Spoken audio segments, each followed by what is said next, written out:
Hey guys, John here from Sonic Drive Studio. I hope you're all doing well and welcome back to the channel once again. In today's video we're going to do a big and fun comparison of my Diezel VH2 tube amplifier versus 7 digital amp modeling platforms. The modeling platforms that we're going to feature are Tonex by IK Multimedia, the Headrush Prime, Line 6's Helix Native, the Fractal Audio Fx III, the Brainworx VH4, the ML Sound Lab Amped CB4, and IK Multimedia's Amplitube 5. Some important information up front.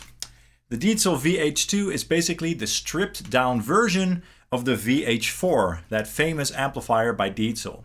And we're going to do a high gain comparison of channel 2 of this amplifier. And channel 2 is basically based on channel 3 of the VH4, but it can also reach similar gain levels as channel 4. So it's sort of a blend between channel 3 and channel 4, but it should sound quite similar to channel 3 of the VH4. However, supposedly the overall tone of this channel is a slightly modded version and slightly more refined sounding than channel 3 of the VH4. Most of the AmpSim emulations that we're going to compare to the amplifier today are likely based on the VH4. So it's likely that because of that fact alone, there will be some slight differences in tone. Also, different physical amplifiers tend to have some sonic differences here and there, so that might also play a part. So different versions, different revisions, different components, stuff like that. And also some of the impedance curve of some of the modeling platforms will be different from the one that I'm using with the actual amplifier. So that might also contribute to a little bit of a difference in the overall EQ curve. And I'm not going to use any external EQ or processing or anything like that. I want to do all the tweaking within the platforms and basically with the amplifier controls. So again, no EQ blocks and stuff like that. So those are some factors to keep in mind, and they might play a part in the differences in tone between the real amplifier and the modeling platform. To what extent remains to be seen. The guitar that I'm using for this comparison is my ESP LTD NW44 with the bare knuckle aftermath in the bridge, one of my workhorse guitars. And the DI tracks for this comparison were recorded with my Fractal Audio Fx III via USB for great quality DI tracks. And those exact DIs are also used for all the modeling platforms, just to keep everything consistent. There is absolutely no post-processing going on whatsoever inside the DAW. And I'm using the exact same IR and IR loader for each and every platform, as well as the real amplifier. And the IR that I'm using in this entire video is the Forward 3 mic mix from the Ownhammer 412 Rect Essentials package. And those are loaded into the Libra IR loader, again with the same settings. And the guitar parts are all double tracked, one played on the left side and the other on the right side. Now for the baseline tone of this entire video, I dialed in a nice heavy high gain tone on channel 2 on the VH2, clear and thick sounding, and the amplifier is being fed into my Fractal LB2 X-Load reactive load. I chose that one for consistency since the Fractal also has that same impedance curve loaded into it. And then the signal is being fed into the DAW. Alright, let's get started and let's check out each individual platform as we go along. First, let's compare the real amplifier, so the real Diezel VH2 tube amplifier, to a tone model that I created with Tonex by IK Multimedia. And that tone model was of course made with the exact same setup as was used for the real amplifier in this comparison. So in theory, this should sound very close given the accuracy of Tonex in general. To create the tone model, I did use my Line 6 Helix rack for the interface, and I also used the capture box, also by IK Multimedia. And of course the Fractal LB2 reactive load was used for the tone model as well, so the impedance curve should be identical to the one from the real amplifier. And the only tweak that I had to do in the Tonex app was raise the input gain with about 7 decibels or so. No other tweaks. Check it out.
right, off to a great start for sure. That sounded really damn close. Now, if you listen very closely to the real amplifier, you can hear some very cool sag and unique compression going on to the overall tone.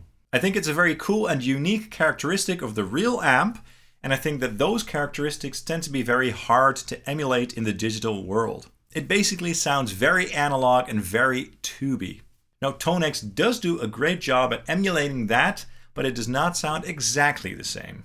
It's very nitpicky, but that's basically the main giveaway here, if you listen very closely. But overall, very impressive and very close to the real amplifier. This is going to be very hard to beat. And now the new Headrush Prime pedal board. This should be interesting. And just as with Tonex, I used the Headrush Prime to make a clone of my real amplifier, again with the same setup, so the same load box and all that good stuff. And to make the clone sound a little bit closer to the real amplifier, I did do some tweaks in the clone block. I added quite a bit of sag, lowered the bass a little bit, and then also increased the treble and presence a touch. Okay, let's check it out.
Cool, definitely not bad.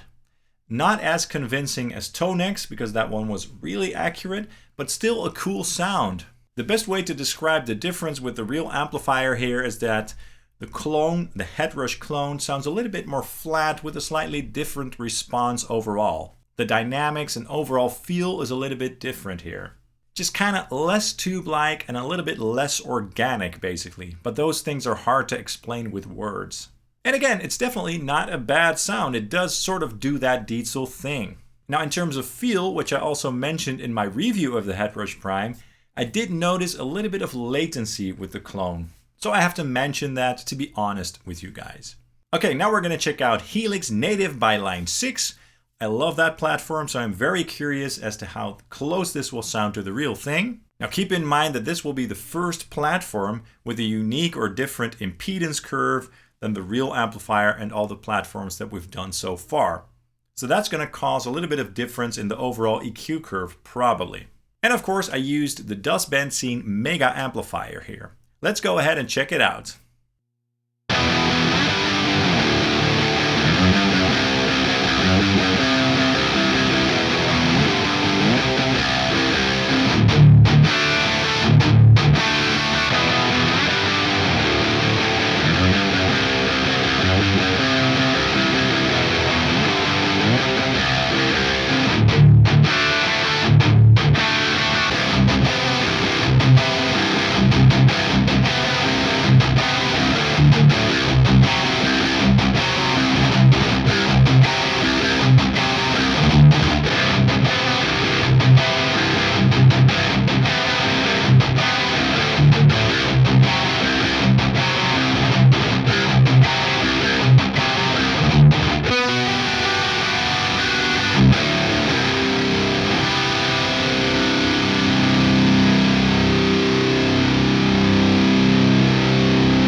All right, that doesn't sound bad at all. It's a very cool sound, not exactly the same, but it's still a good sound. The mid-range and overall EQ curve does have a bit of a different character here, and also the feel and response, I think. So the compression and sag is a little bit different on the amp model than on the real thing, despite the fact that I dialed in quite a bit of sag on the virtual amp model. And the amp model also has a bit more mids than the real amplifier, so I did scoop the mids quite a bit. And I also adjusted some settings like the master and the bias settings just to try to make the model sound closer to the real thing.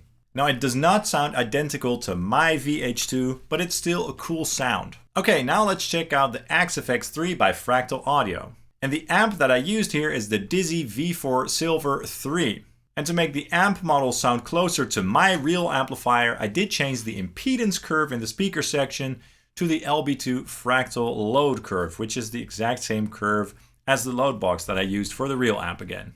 I also dialed in quite a bit more sag in the power supply to emulate that sort of very nice and unique compression that the amplifier has, as I talked about. And since this amplifier has EL34s, I also changed the power tubes in the XFX preset to EL34s. Let's check it out.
Nice, definitely not bad. The overall feel and response and EQ curve, again, isn't exactly the same as the real amplifier. There definitely is a difference there. My real amplifier does sound a little bit more open, and the compression sounds a little bit more natural on the real amplifier, in my opinion. But again, it's not a bad preset. And the real amplifier is quite a bit brighter than the amp model that I used, so I did have to crank the presence control up quite a bit to try to match the sound of the amplifier a bit more. I personally do prefer the sound of the real amplifier here. I think that the Fractal model sounds a little bit stiff, and I just prefer the overall EQ curve of the real amplifier. But I guess those differences can be called subtle, and it's kind of hard to put into words, but maybe you can hear it for yourself. Alright, next up is something that is new to me. I actually purchased this plugin especially for this video, and that is the Brainworx VH4 plugin on channel 3, which seems to be an officially licensed amp model by Diezel. So that's pretty promising. Let's check it out.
Very cool, and definitely not bad. I really liked the sound of this one. The overall frequency curve and response of this one is a little bit different when you compare it to the real amp, but it does sound very convincing and very tube-like. It basically sounds kind of like a different revision of the same amplifier, or slightly modded or something like that. I really like this one actually. Now in the effects rack, I turned off all the extra features. I turned off the IR, of course. I also turned off the filters and all that stuff. And what I also did to try to match the sound of my amplifier a little bit more is raise the input gain with about 9 decibels or so. All right, next up is the amped CB4 Baseford plugin by ML SoundLab. Also on channel 3, of course, and obviously this is also based on the Diezel VH4. It looks very similar to the last plugin actually. It's a very straightforward plugin, so let's just dive in and check out how it sounds.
Cool, so just as with the Brainworx plugin, the CB4 sounds very close to the real amplifier. It does have its own unique sonic flavor, but it definitely sounds very good. Again, kind of like as if it's a different revision of the same amplifier. So the overall response and frequency curve is slightly different, but it's still a very usable and solid sound. And that likely has to do with the impedance curve that was used.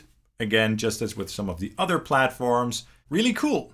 And now the final platform of this video, Amplitube 5, also by IK Multimedia.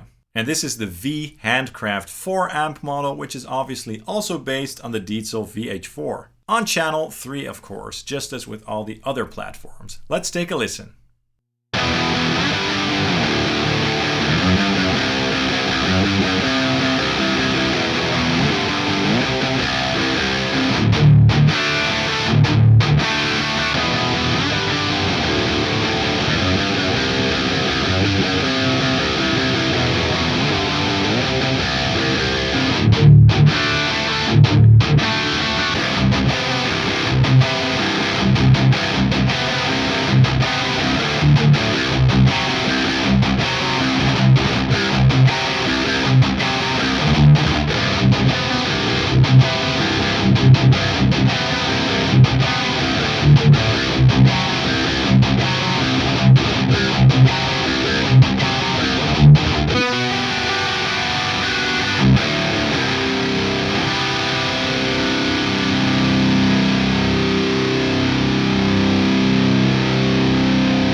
Alright, so this is probably the least accurate amp model in this entire comparison. It's not bad, but it doesn't sound great to my ears.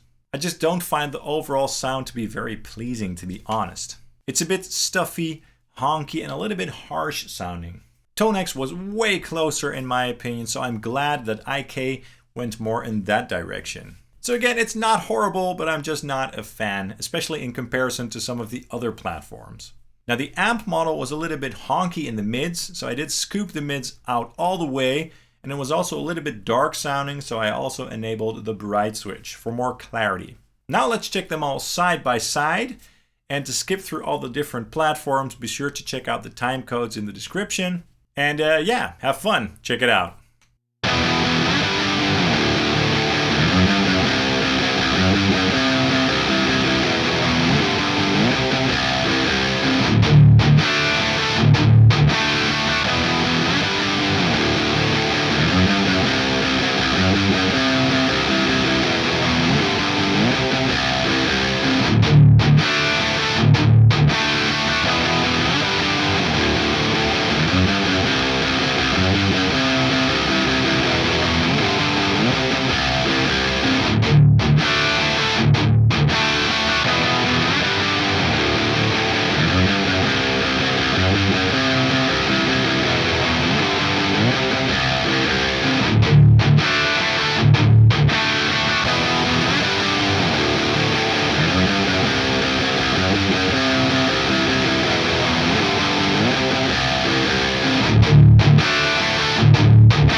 right, that was definitely a lot of fun and very interesting indeed. Most of these platforms sound excellent, and some of them sound closer to my real amplifier than others. Of course, there were some differences in terms of tone and feel and the overall EQ curve.